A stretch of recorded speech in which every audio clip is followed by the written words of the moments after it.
الله أكبر الله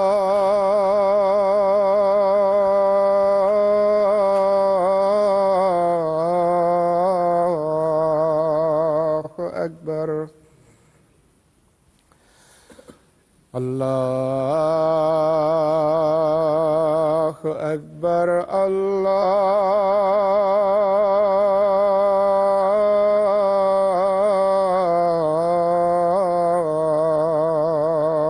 أكبر.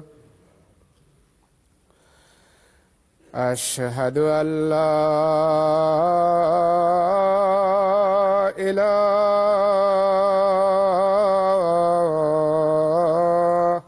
إلا الله. أشهد أن لا إله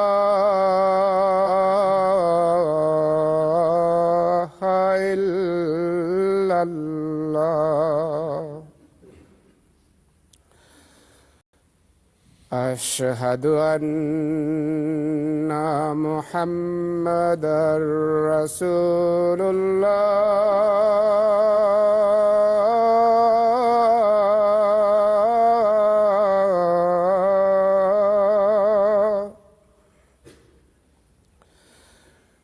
أشهد أن محمدًا رسول الله. حي على الصلاة.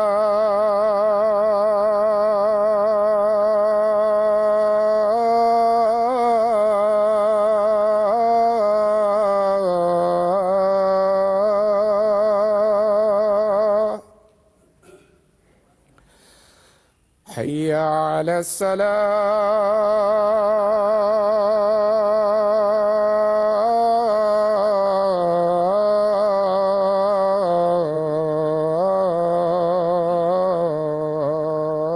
الصلاة. حي على الفلاح.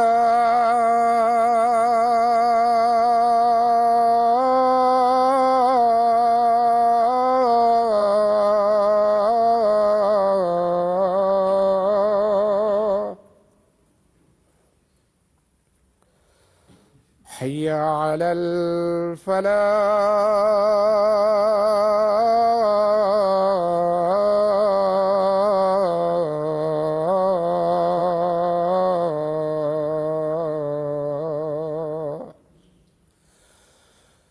الله أكبر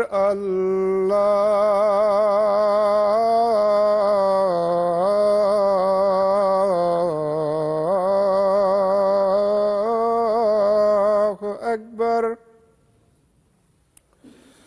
لا إله إلا الله.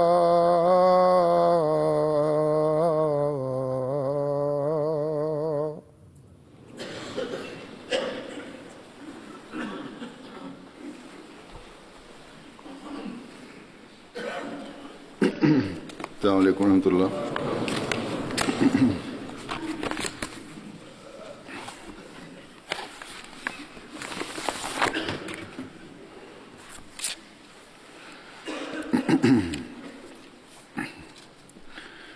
أشهد أن لا إله إلا الله وحده لا شريك له وأشهد أن محمدًا عبده ورسوله. أما بعد فأعوذ بالله من الشيطان الرجيم بسم الله الرحمن الرحيم الحمد لله رب العالمين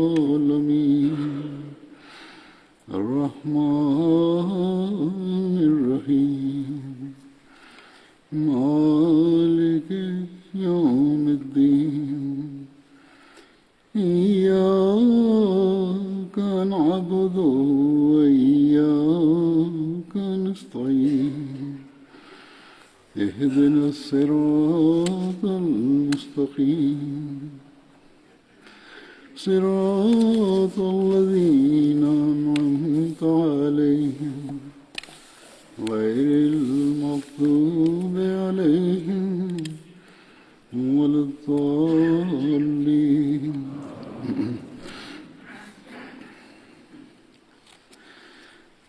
آج میں حضرت عامر بن فہیرہ کا ذکر کروں گا،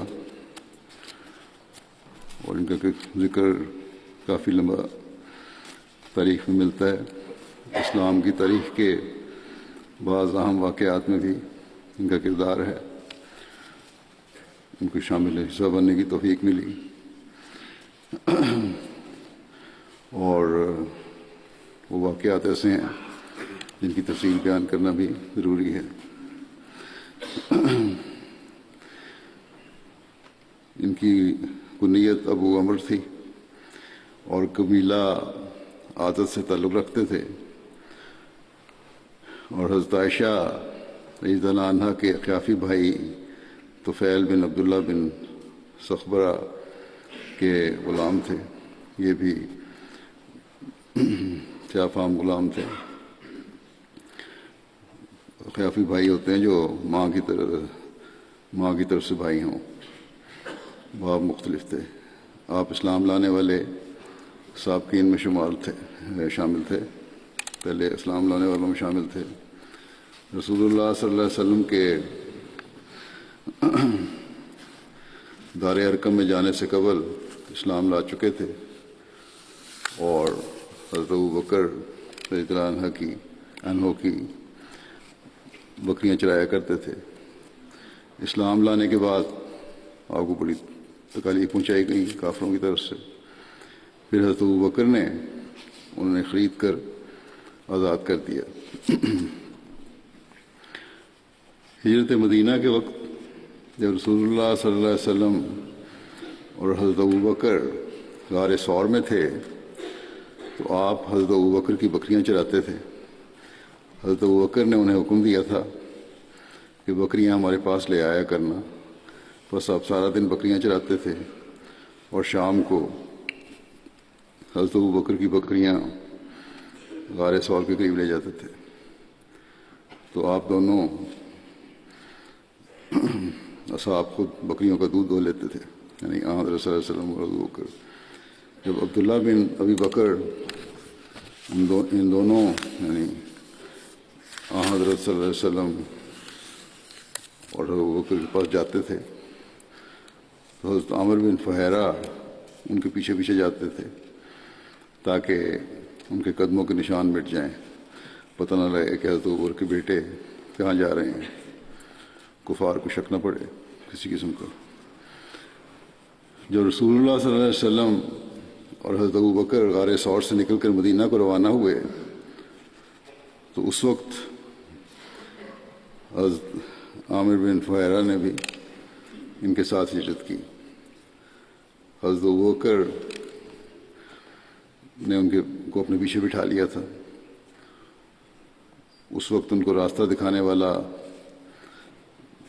بنو عدیل کا ایک مشرک شخص تھا۔ رسول اللہ صلی اللہ علیہ وسلم نے ہجرت کے بعد حضرت عامر بن فہیرہ اور حضرت حارث بن اوس بن معاذ کے درمیان مواخات قائم کروائی تھی۔ حضرت عامر بن فہیرہ غزوہ بدر اور احد میں شریک تھے، اور بحر معونہ کے موقع پر 40 سال کی عمر میں ان کی شہادت ہوئی۔ حضرت ابوبکر نے ہجرت سے قبل 7 ایسے غلاموں کو آزاد کروایا تھا جن کو اللہ تعالیٰ کی راہ میں تکلیف دی جاتی تھی۔ ان میں سے حضرت بلال ایک تھے اور حضرت عامر بن فہیرہ بھی شامل تھے۔ ہجرت کا واقعہ بیان کرتے ہوئے حضرت عائشہ رضی اللہ عنہا فرماتی ہیں کہ ایک دن ہم حضرت ابوبکر کے گھر ٹھیک دوپہر کے وقت بیٹھے ہوئے تھے، یعنی اپنے گھر بیٹھے ہوئے تھے، کسی کہنے والے نے حضرت ابوبکر سے کہا کہ رسول اللہ صلی اللہ علیہ وسلم اپنے سر پر کپڑا اوڑھے ہوئے آ رہے ہیں، آپ ایسے وقت آئے کہ جس میں آپ ہمارے پاس نہیں آیا کرتے تھے۔ حضرت ابوبکر نے کہا کہ میرے ماں باپ آپ پر قربان، جب آپ پہنچے کہ خدا کی قسم آپ جو اس وقت تشریف لائے ہیں تو ضرور کوئی بڑا کام ہے۔ کہتی تھیں اتنے میں رسول اللہ صلی اللہ علیہ وسلم پہنچ گئے اور اندر آنے کی اجازت مانگی۔ حضرت ابوبکر نے اجازت دی، آپ اندر آئے۔ نبی صلی اللہ علیہ وسلم نے حضرت ابوبکر سے کہا جو تمہارے پاس ہیں انہیں باہر بھیج دو۔ حضرت ابوبکر نے کہا یا رسول اللہ میرے ماں باپ آپ پر قربان، گھر میں تو صرف آپ ہی کے گھر والے ہیں، یعنی عائشہ اور ام رومان ان کی والدہ۔ تو رسول اللہ صلی اللہ علیہ وسلم نے فرمایا کہ مجھے ہجرت کرنے کی اجازت مل گئی ہے۔ حضرت ابوبکر نے کہا کہ یا رسول اللہ مجھے بھی اپنے ساتھ لے چلیے، میرے ماں باپ آپ پر قربان۔ تو رسول اللہ صلی اللہ علیہ وسلم نے فرمایا کہ ہاں تم بھی میرے ساتھ چلو۔ پھر حضرت ابوبکر نے کہا کہ میرے ماں باپ آپ پر قربان، تو پھر جب ساتھ چلنا ہے تو میری ان 2 سواری کی اونٹنیوں میں سے ایک آپ لے لیجئے۔ رسول اللہ صلی اللہ علیہ وسلم نے فرمایا کہ قیمتاً لوں گا میں۔ حضرت عائشہ کہتی تھیں چنانچہ ہم نے جلدی سے دونوں کا سامان تیار کر دیا اور ہم نے ان کے لیے توشہ تیار کر کے چمڑے کے تھیلے میں ڈال دیا۔ حضرت ابوبکر کی بیٹی حضرت اسماء نے اپنے کمر بند سے ایک ٹکڑا کاٹ کر تھیلے کے منہ کو اس سے باندھا، اس لیے ان کا نام ذات النطاق ہو گیا۔ کہتی تھیں کہ پھر اس کے بعد رسول اللہ صلی اللہ علیہ وسلم اور حضرت ابوبکر سور پہاڑ کی ایک غار میں جا پہنچے اور اس میں 3 راتیں چھپے رہے۔ حضرت عبداللہ بن ابوبکر ان دونوں کے پاس جا کر رات ٹھہرتے اور اس وقت وہ چالاک اور ہوشیار جوان تھے، یعنی کہ اچھی ہوش و حواس میں تھے، اور اندھیرے ہی میں ان کے پاس سے چلے آتے تھے۔ صبح اندھیرے میں آ جاتے تھے واپس، اور مکہ میں قریش کے ساتھ ہی صبح کرتے تھے، جیسے وہیں رات گزاری ہے۔ جو تدبیر بھی ان کے متعلق سنتے، یعنی کفار کے متعلق، وہ اس کو اچھی طرح سمجھ لیتے، اور جب اندھیرا ہو جاتا تو غار میں پہنچ کر ان کو بتا دیتے۔ مکے میں جب رہتے تھے سارا دن تو کفار کے جو بھی منصوبے تھے وہ شام کو آپ کو بتایا کرتے تھے۔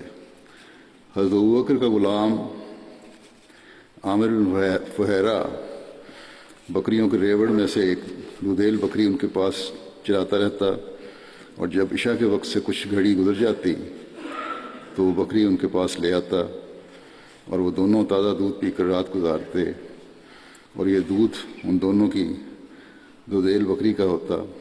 عامر بن فہیرہ رات کے پچھلے پہر گلے میں چلا جاتا اور بکریوں کو آواز دینا شروع کر دیتا۔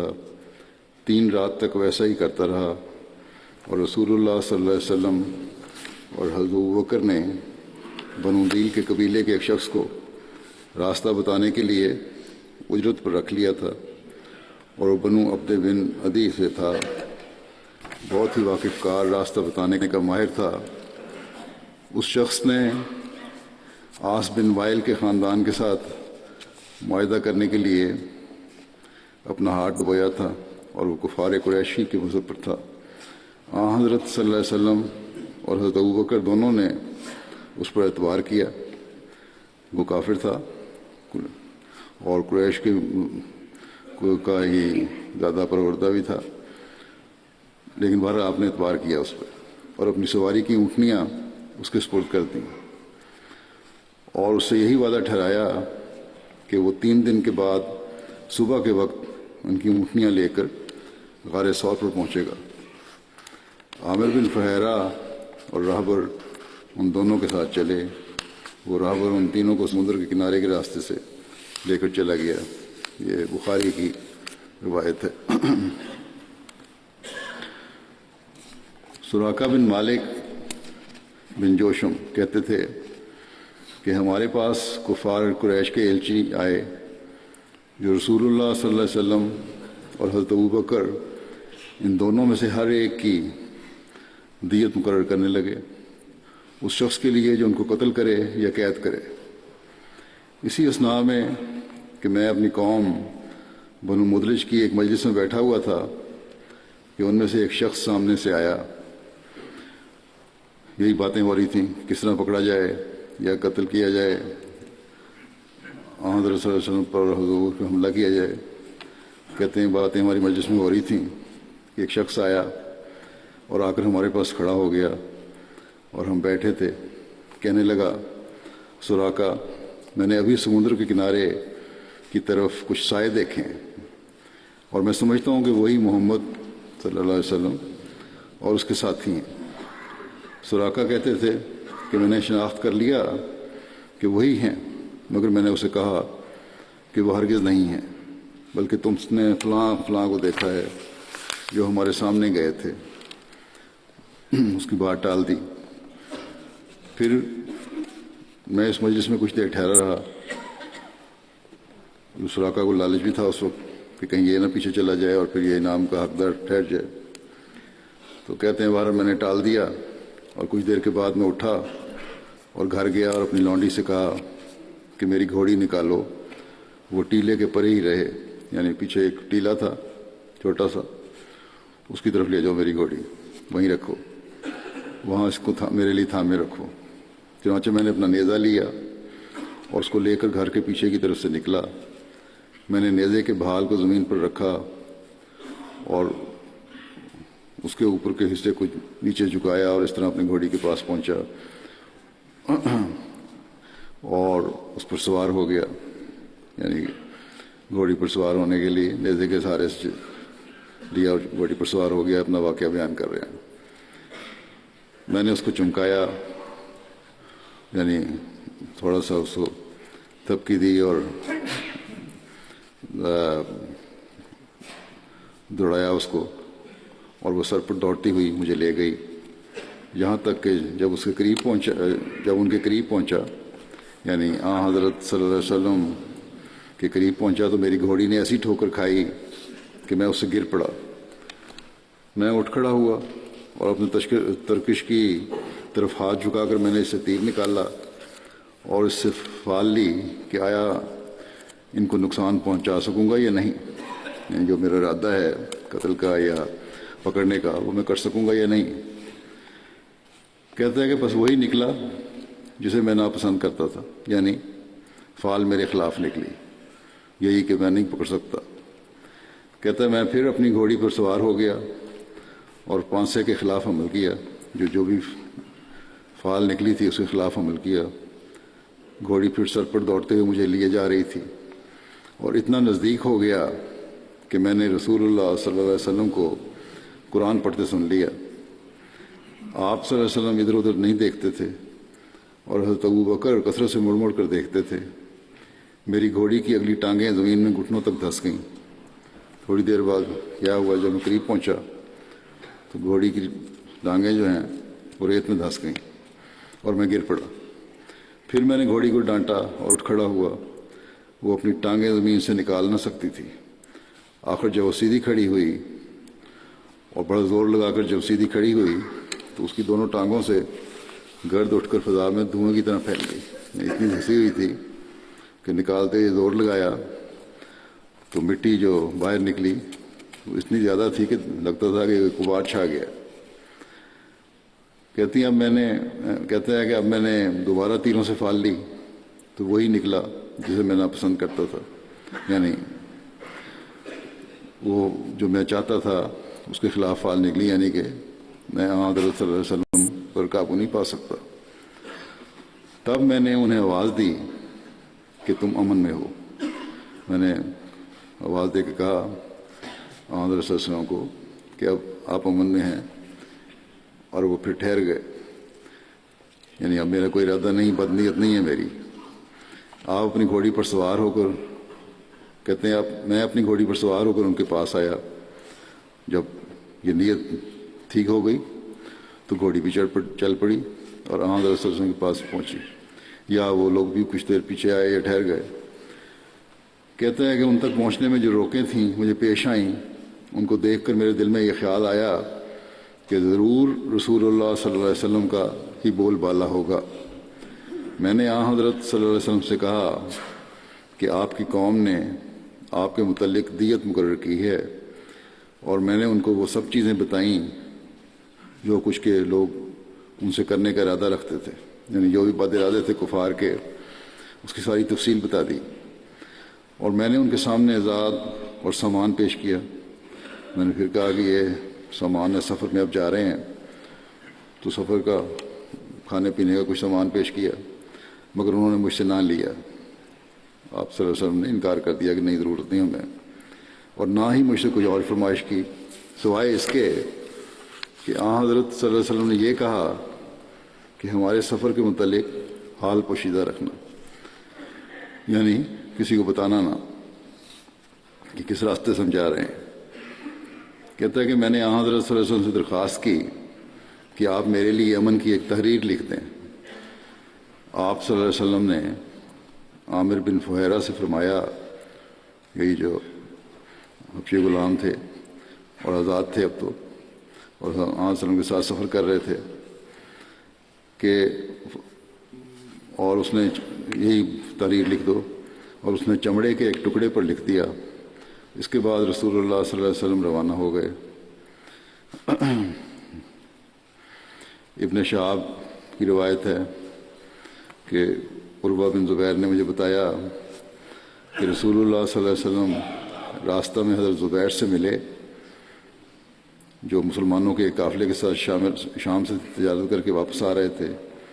حضرت زبیر نے رسول اللہ صلی اللہ علیہ وسلم اور حضرت ابوبکر کو سفید کپڑے پہنائے، اور مدینے میں مسلمانوں نے سن لیا کہ رسول اللہ صلی اللہ علیہ وسلم مکہ سے نکل پڑے ہیں۔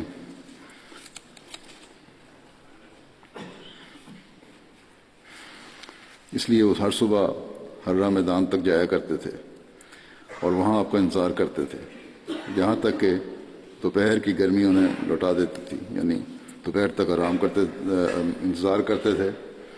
شدید سورج جب چڑھ جاتا تھا گرمی کی وجہ سے، پھر واپس چلے جاتے تھے۔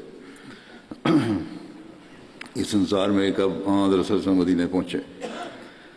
کہتے ہیں کہ ایک دن ان کا بہت دیر جو انتظار کرنے کے بعد لوٹے اور اپنے گھروں پر جب پہنچے تو ایک یہودی شخص اپنے ایک محل پر کچھ دیکھنے کے لیے چڑھا، تو اس نے رسول اللہ صلی اللہ علیہ وسلم اور آپ کے ساتھیوں کو دیکھ لیا جو سفید کپڑے پہنے ہوئے تھے۔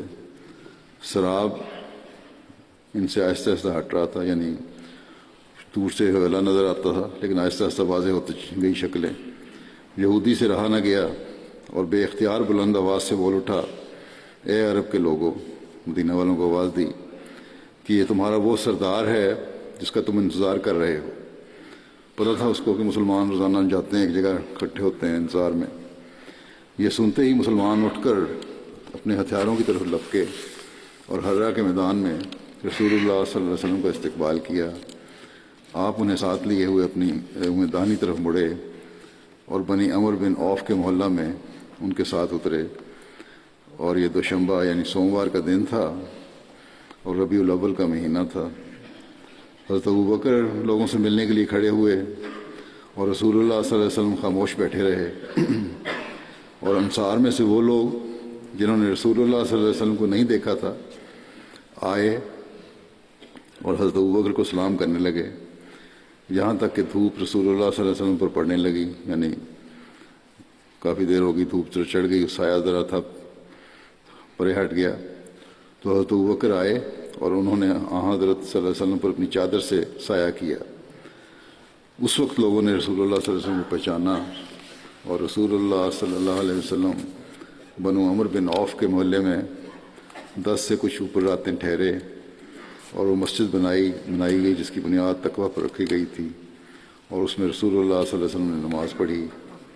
پھر آپ اپنی اونٹنی پر سوار ہوئے اور لوگ آپ کے ساتھ پیدل چلنے لگے، اور وہ اونٹنی مدینہ میں وہاں جا کر بیٹھی جہاں اب مسجد نبوی ہے۔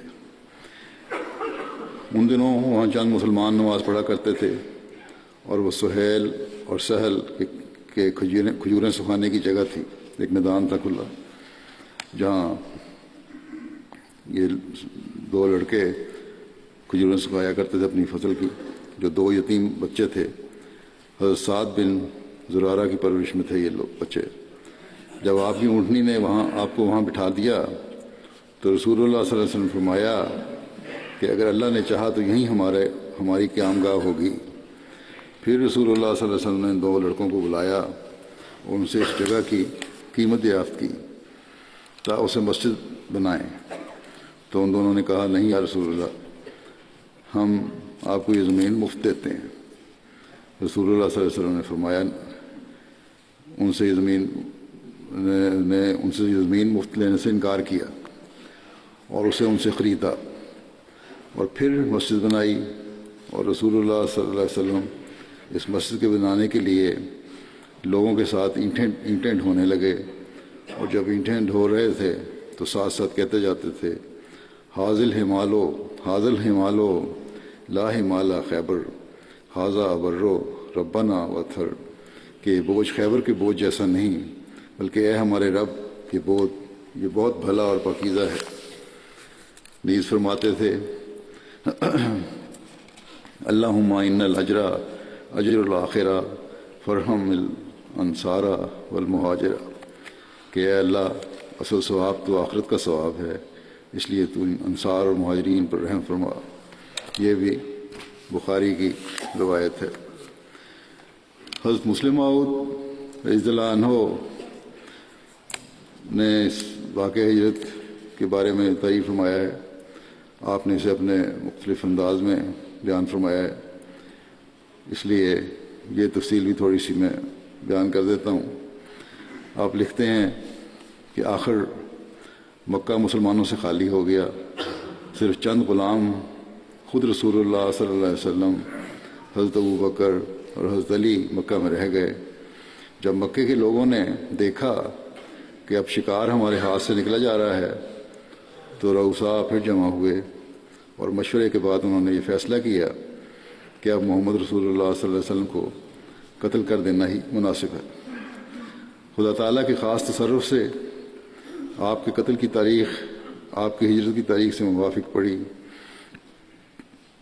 جب مکے کے لوگ آپ کے گھر کے سامنے آپ کے قتل کے لیے جمع ہو رہے تھے تو آپ رات کی تاریکی میں ہجرت کے ارادے سے اپنے گھر سے باہر نکل رہے تھے۔ ایک طرف کفار اکٹھے ہو رہے تھے، دوسری طرف اللہ تعالیٰ نے جو آپ کی رہنمائی فرمائی اسی وقت آپ باہر نکل رہے تھے۔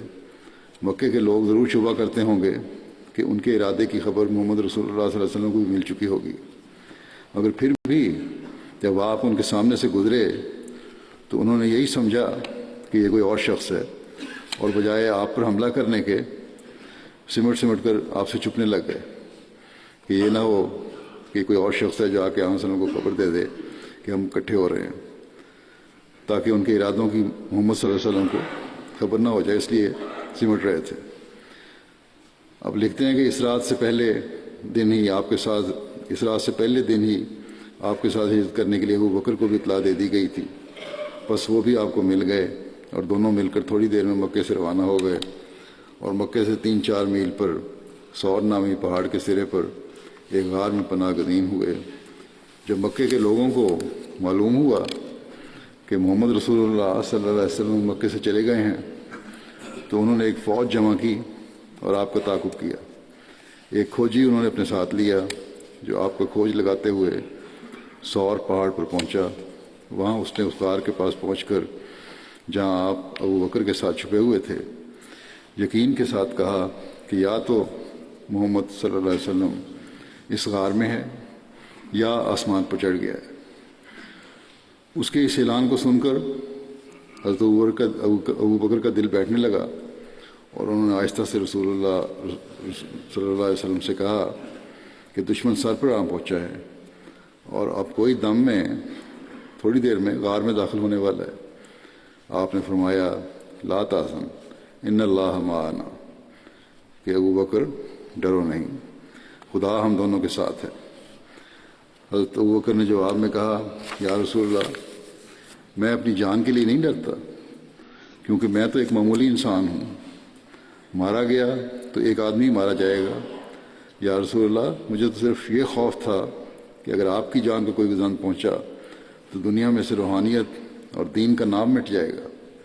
آپ نے فرمایا کوئی پرواہ نہیں، یہاں ہم دو ہی نہیں ہیں، تیسرا خدا تعالیٰ بھی ہمارے پاس ہے، کیونکہ اب وقت آ پہنچا تھا کہ خدا تعالیٰ اسلام کو بڑھائے اور ترقی دے، اور مکے والوں کے لیے مہلت کا وقت ختم ہو چکا تھا۔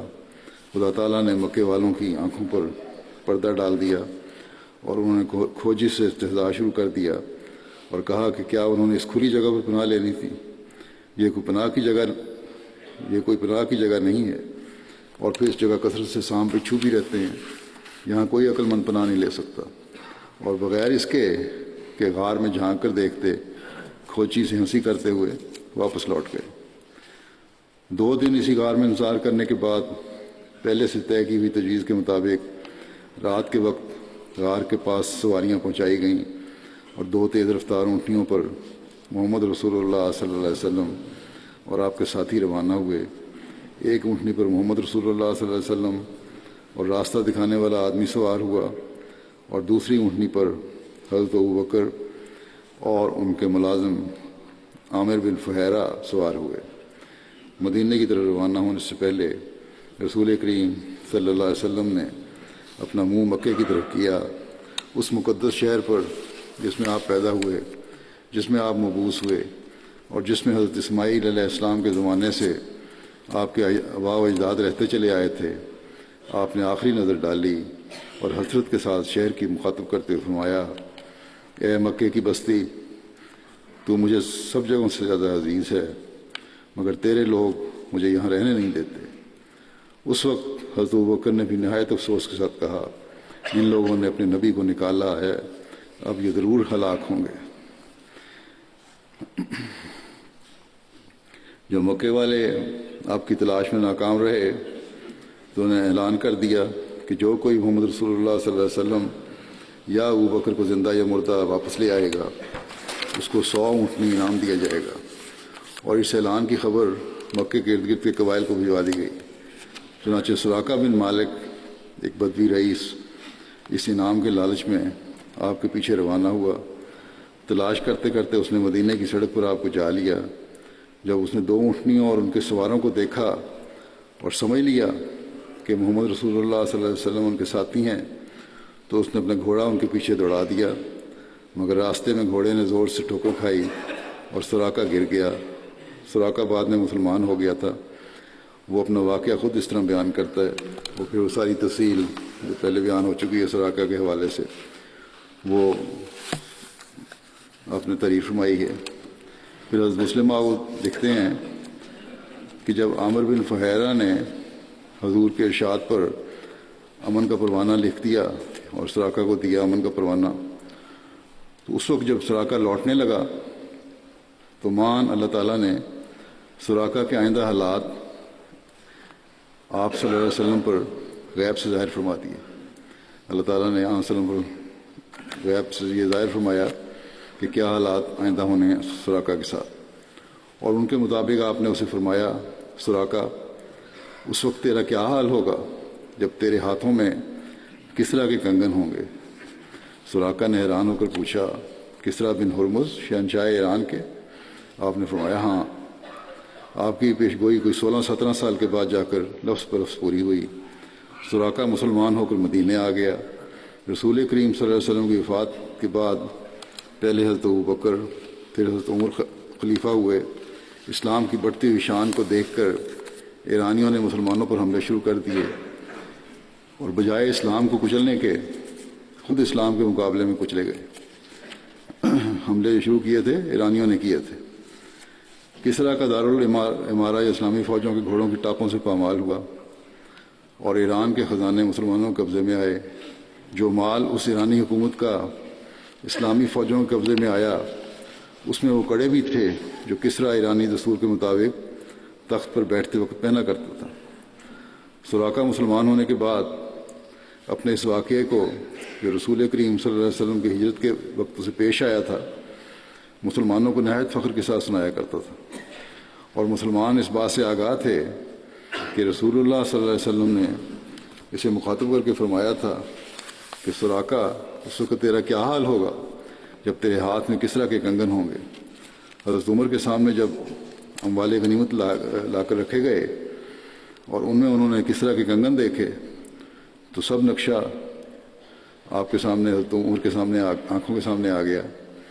وہ کمزوری اور ضعف کا وقت جب خدا کے رسول کو اپنا وطن چھوڑ کر مدینے آنا پڑا تھا، وہ سراقہ اور دوسرے آدمیوں کا آپ کے پیچھے اس لیے گھوڑے دوڑانا کہ آپ کو مار کر یا زندہ کسی صورت میں بھی مکے والوں تک پہنچا دیں تو وہ 100 اونٹوں کے مالک ہو جائیں گے، اور اس وقت آپ کا سراقہ سے کہنا کہ سراقہ کہ اس وقت تیرا کیا حال ہوگا جب تیرے ہاتھوں میں کسرا کے کنگن ہوں گے، کتنی بڑی پیش گوئی تھی، کتنا مصفہ غیب تھا، کتنا صاف غیب کی خبر تھی۔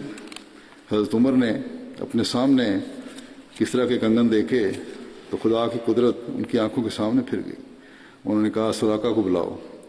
سراقہ بلائے گئے تو حضرت عمر نے انہیں حکم دیا کہ وہ کسرا کے کنگن اپنے ہاتھوں میں پہنے۔ سراقہ نے کہا اے خدا کے رسول کے خلیفہ، سونا پہننا تو مسلمانوں کے لیے منع ہے۔ حضرت عمر نے فرمایا ہاں منع ہے، ٹھیک ہے، مردوں کے لیے منع ہے سونا پہننا، مگر ان موقعوں کے لیے نہیں، یہ وہ موقع نہیں جہاں منع ہو۔ اللہ تعالیٰ نے محمد رسول اللہ صلی اللہ علیہ وسلم کو تمہارے ہاتھ میں سونے کے کنگن دکھائے تھے، یا تو تم یہ کنگن پہنو گے یا میں تمہیں سزا دوں گا، کیونکہ اب تو یہ پیش گوئی پوری ہوئی ہے اور اس کا باقی حصہ بھی تمہیں پورا کرنا ہوگا۔ سراقہ کا اعتراض محض شریعت کے مسئلے کی وجہ سے تھا، ورنہ وہ خود بھی رسول اللہ صلی اللہ علیہ وسلم کی پیش گوئی کو پورا ہوتے دیکھنے کا خواہش مند تھا۔ سراقہ نے وہ کنگن اپنے ہاتھ میں پہن لیے اور مسلمانوں نے اس عظیم شان پیش گوئی کو پورا ہوتے اپنی آنکھوں سے دیکھا۔ بعض کتب کے مطابق سراقہ بن مالک کو کسرا کے کنگن پہنائے جانے والے الفاظ آپ نے ہجرت کے موقع پر نہیں فرمائے تھے، بلکہ جس وقت نبی کریم صلی اللہ علیہ وسلم حنین اور طائف سے واپس تشریف لا رہے تھے تو جیرانہ کے مقام پر، لیکن عموماً روایت یہی ہے جو پہلے بیان ہو چکی ہے کہ ہجرت کے موقع پر ہی کہا تھا، جیسا کہ حضرت مسلم موعود رضی اللہ عنہ نے لکھا ہے۔ جب عامر بن فہیرہ ہجرت کر کے مدینہ آئے تو وہاں آ کر بیمار ہو گئے۔ رسول اللہ صلی اللہ علیہ وسلم نے دعا کی تو آپ تندرست ہو گئے تھے۔ حضرت عائشہ بیان کرتی ہیں کہ جب رسول اللہ صلی اللہ علیہ وسلم مدینہ ہجرت کر کے آئے تو آپ کے بعض صحابہ بیمار ہو گئے، حضرت ابو بکر، حضرت عامر بن فہیرہ، حضرت بلال بھی بیمار ہو گئے۔ حضرت عائشہ نے رسول اللہ صلی اللہ علیہ وسلم سے ان کی عیادت کی اجازت مانگی تو آپ نے ان کو اجازت عطا فرما دی۔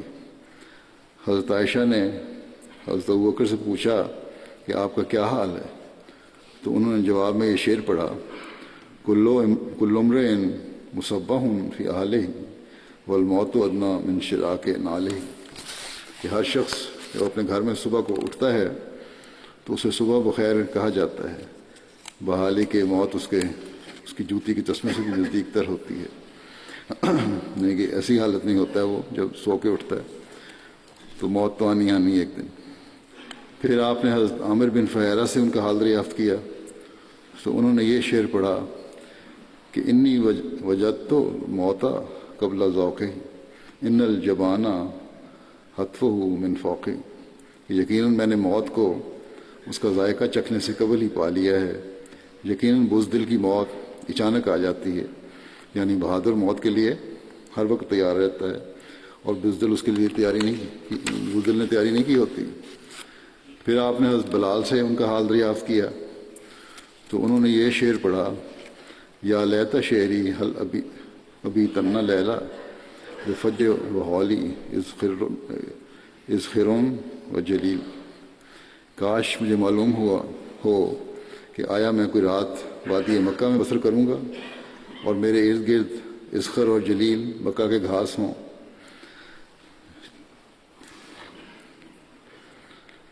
کہ پھر آپ نبی کریم صلی اللہ علیہ وسلم کے پاس آئیں اور آپ کو نصاب کے قول بتایا کہ حضور بکر نے یہ کہا، عامر بن فہیرہ نے یہ کہا، حضرت بلال نے یہ کہا، تو حضرت صلی اللہ علیہ وسلم نے آسمان کی طرف دیکھا اور دعا فرمائی، اللہم حبب الینا المدینہ کما حببت الینا مکہ و اشد، اللہم بارک لنا فی سائہا و فی مدہا ونقل وبآہا الی المایا۔ اے اللہ مدینے کو ہمیں ایسا ہی پیارا بنا دے جیسا تو نے مکے کو ہمارے لیے محبوب بنایا تھا، یا اس سے بھی بڑھ کر۔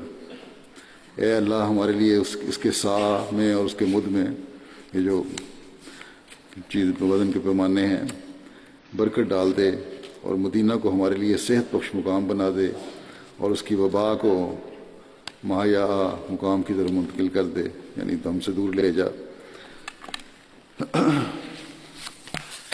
حضرت عامر بن فہیرہ بیر معونہ کے واقعہ میں شہید ہوئے تھے۔ جب وہ لوگ بیر معونہ میں قتل کیے گئے اور حضرت عمر بن امیہ زمری قید کیے گئے، تو عامر بن طفیل نے ان سے پوچھا یہ کون ہے، اور اس نے ایک مقتول کی طرف اشارہ کیا، تو عمر بن امیہ نے جواب دیا کہ یہ عامر بن فہیرہ ہے۔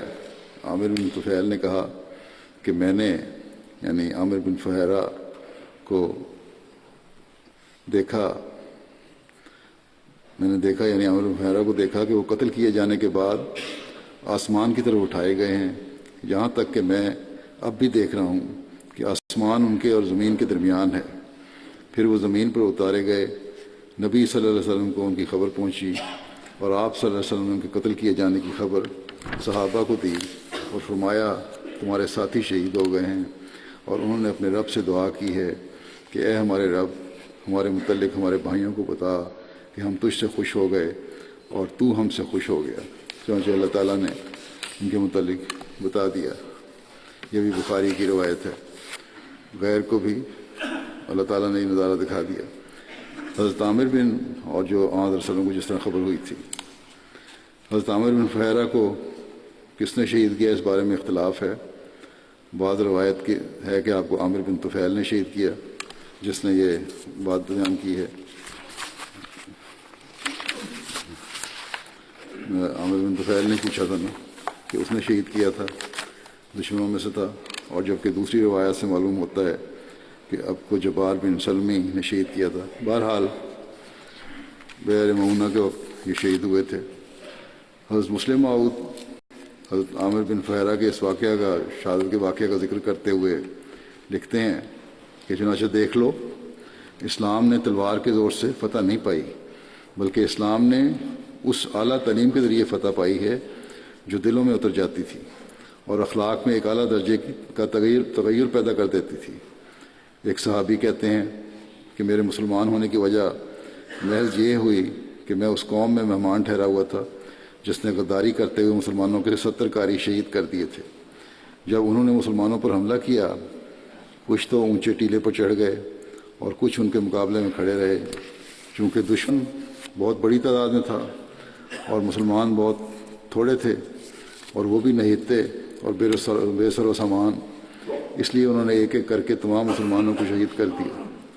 آخر میں صرف ایک صحابی رہ گئے جو ہجرت میں رسول کریم صلی اللہ علیہ وسلم کے ساتھ شریک تھے اور حضرت ابوبکر رضی اللہ عنہ کے آزاد کردہ غلام تھے۔ ان کا نام عامر بن فہیرہ تھا۔ بہت سے لوگوں نے مل کر ان کو پکڑ لیا اور ایک شخص نے زور سے نیزہ ان کے سینے میں مارا۔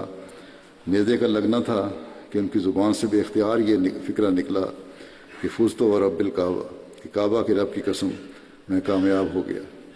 جب میں نے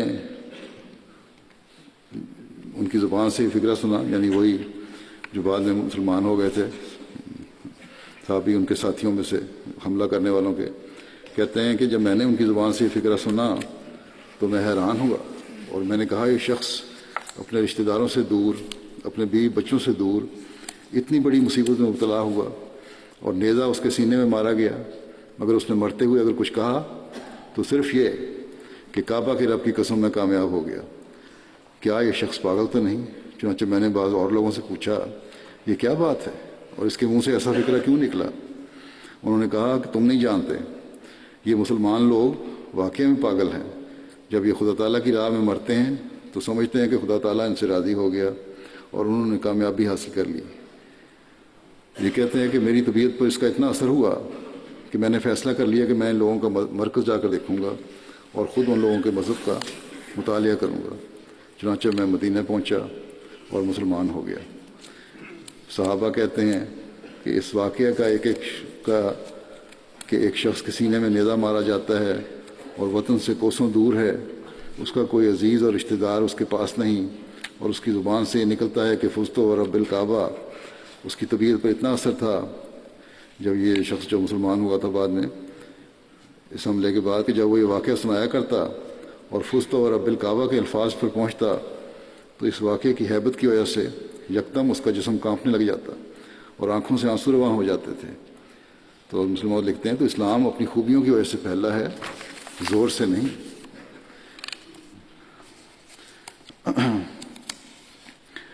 یہ بھی کہا جاتا ہے کہ حضرت عامر بن فہیرہ کی شہادت کے وقت آپ کے منہ سے جو الفاظ نکلے ان میں فزت و رب الکعبہ اور فزت واللہ دونوں الفاظ ملتے ہیں، دونوں روایتیں ہیں۔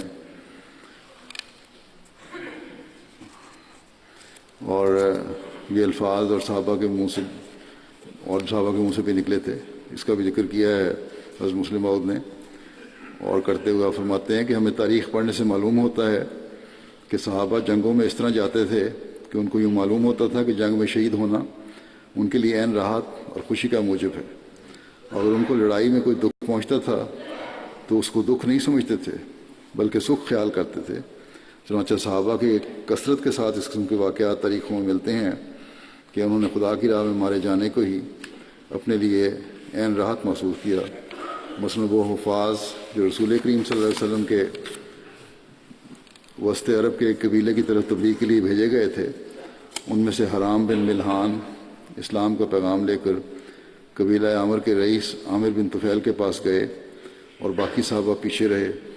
شروع میں تو عامر بن طفیل اور ان کے ساتھیوں نے منافقانہ طور پر ان کی آؤ بھگت کی، لیکن جب وہ مطمئن ہو کر بیٹھ گئے اور تبلیغ کرنے لگے تو ان میں سے بعض شریروں نے ایک خبیث کو اشارہ کیا اور اس نے اشارہ پاتے ہی حرام بن ملحان پر پیچھے سے نیزے کا وار کیا اور وہ گر گئے۔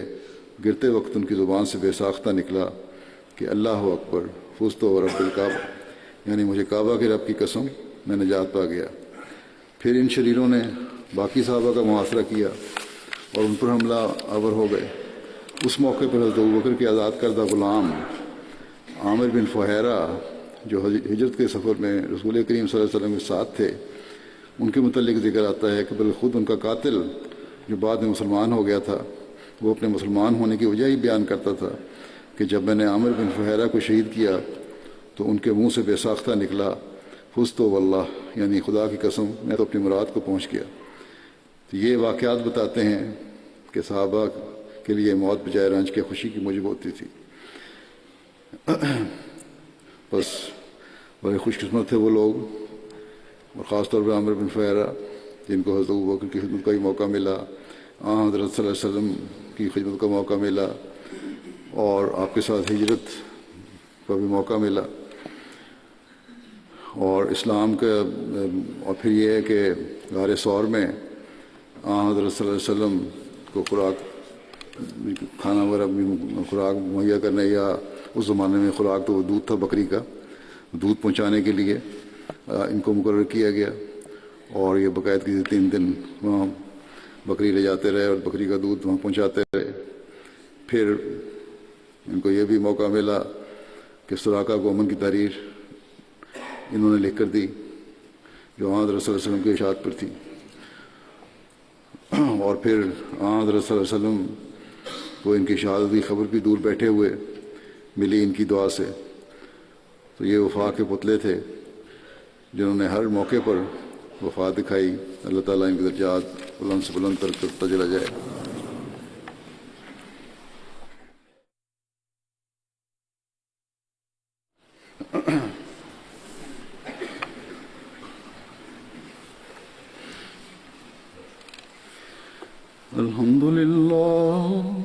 الحمد لله نحمده ونستعينه ونستغفره ونؤمن به ونتوكل عليه ونعوذ بالله من شرور أنفسنا ومن سيئات أعمالنا من يهده الله فلا مضل له ومن يضلل فلا هادي له ونشهد أن لا إله إلا الله ونشهد أن محمدا عبده ورسوله.